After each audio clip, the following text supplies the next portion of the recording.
Good morning guys, at it's Saturday, January 4, 2025. Nagukay naman kami dito para sa pangalawang poste na kakabit namin. Ito, ukay kami ng aking kasamahan.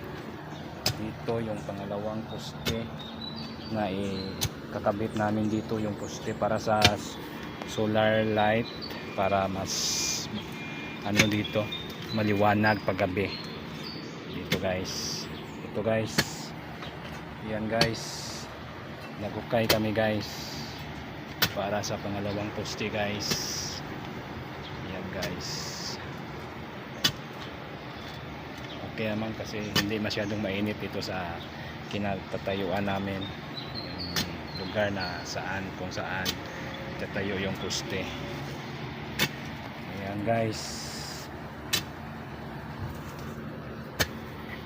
so update ko na kayo muli pag natapos or natayo na yung poste guys. Okay guys, salamat sa panonood, thank you, bye bye.